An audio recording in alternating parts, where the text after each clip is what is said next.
हमारी संस्कृति, हमारे संस्कार सदा रहें हमारे साथ। सब्सक्राइब करें तिलक। गणानां त्वा गणपतिं हवामहे, प्रियाणां त्वा प्रियपतिं हवामहे, निधीनां त्वा निधिपतिं हवामहे। आहं जानि गर्भधम् आत्मजासि गर्भधम्, आहं जानि गर्भधम् आत्मजासि गर्भधम्।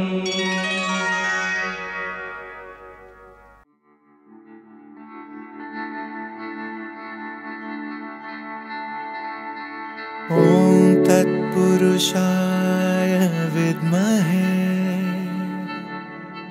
तत्सवितुर्वरेण्यं वक्रतुण्डाय धीमहि तन्नो दन्ति प्रचोदयात्।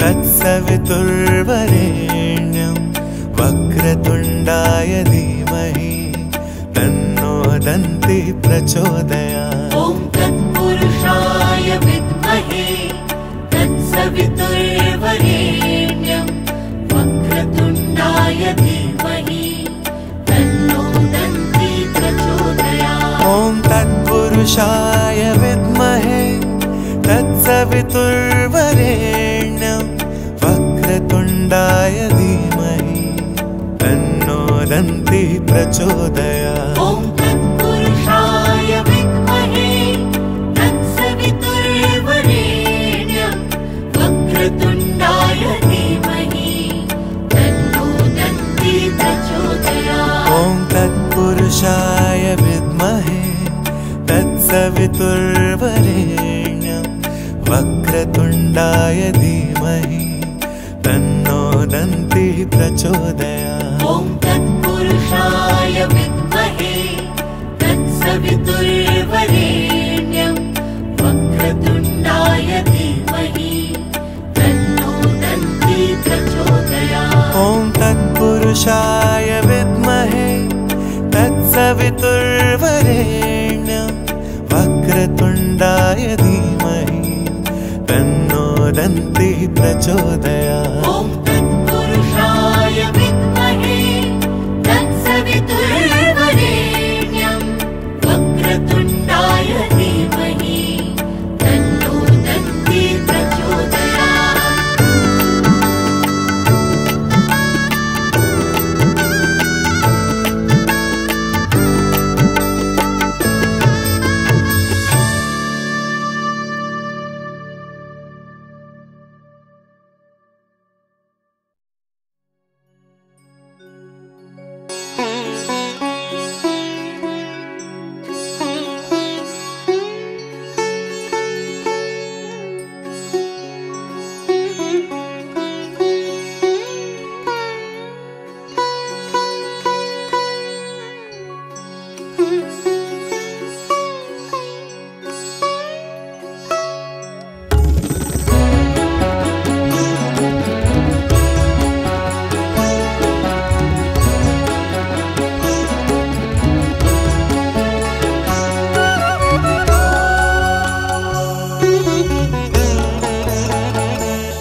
सरागिलोक दुर्लभं विरागिलोक पूजितं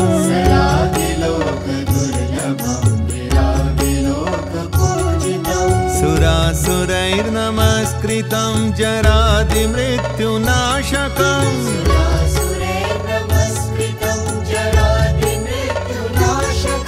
गिरा गुरुश्रिया हरिं जयन्ति यत्पदार्चका नमामि तं गणाधिपं कृपापयः पयोनिधिम्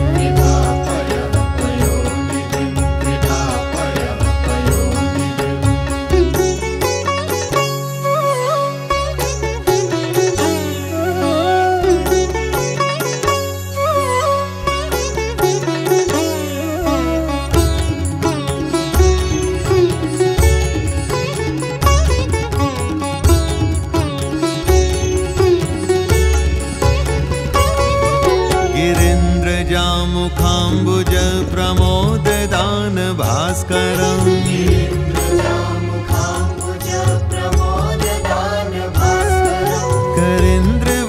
करीन्द्रवक्त्रमानताघ संघवारणोद्यतम्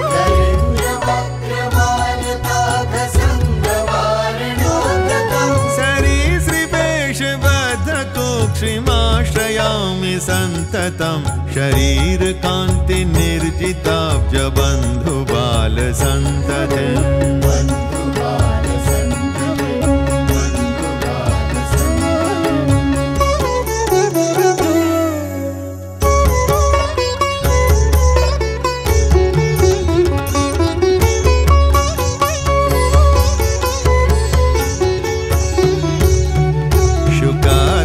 शुकादिमौनिवन्दितं गकारवाच्यमक्षरम्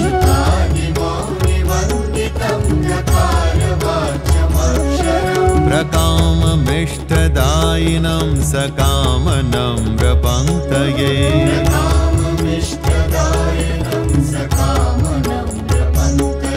चकासनं चतुर्भुजैर्विकासि पद्मपूजितं प्रकाशितात्मतत्त्वकं नमाम्यहं गणाधिपम्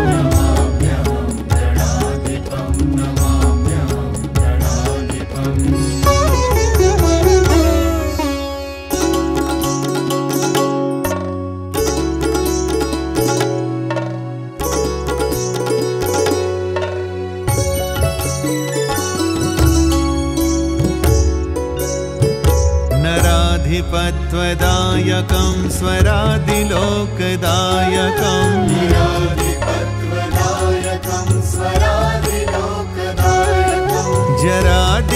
जरादिरोगवारकं निराकृता सुखभ्रमम्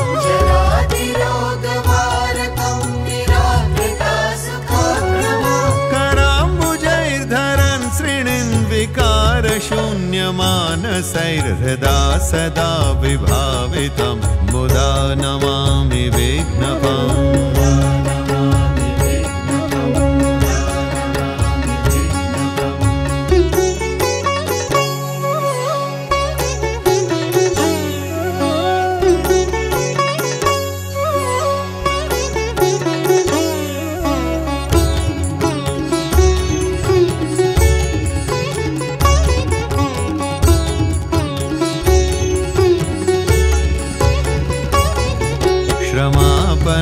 क्षमापनोदनक्षमं समाहितान्तरात्मनाम्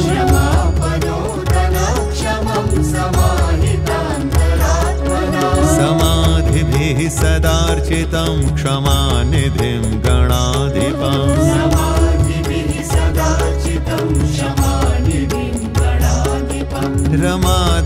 रमाधवादिपूजितं यमान्तकात्मसम्भवं क्षमादिषड्गुणप्रदं नमामि तं विभूतये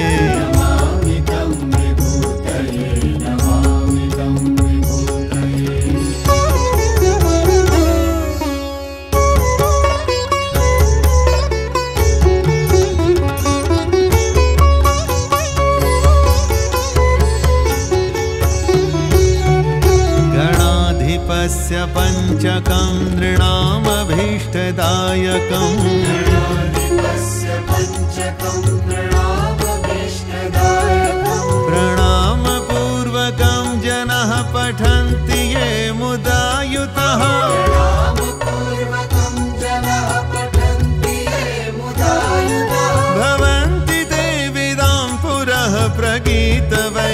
बहवः जनाः चिरायुषोऽधिकश्रियः सुसूनवो न संशयः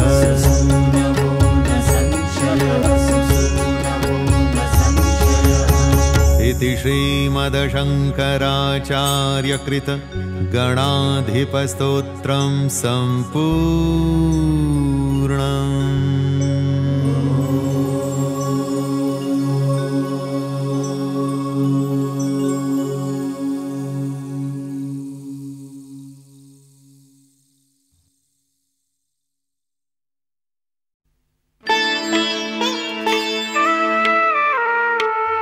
प्रणम्य शिरसा देवं गौरीपुत्रं विनायकं भक्तावासं स्मरेन्नित्यम् आयुः कामार्थसिद्धये।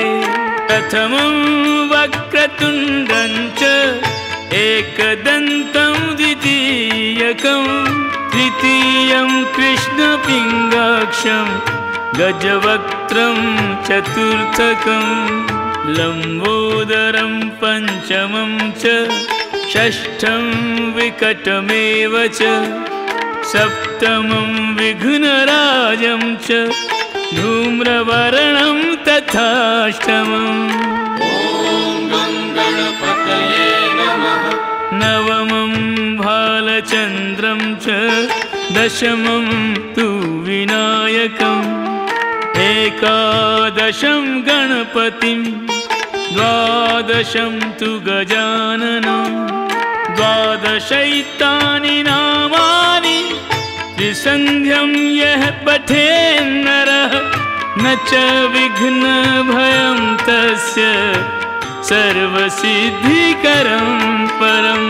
विद्यार्थी लभते विद्यां धनार्थी लभते धनं पुत्रार्थी लभते पुत्रान् मोक्षार्थी लभते गतिम्। जपेत् गणपतिस्तोत्रं षड्भिर्मासैः फलं लभेत् संवत्सरेण सिद्धिं च लभते नात्र संशयः। अष्टभ्यो ब्राह्मणेभ्यश्च लिखित्वा यः समर्पयेत् तस्य विद्या भवेत् सर्वा गणेशस्य प्रसादतः।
गणपतये नमः।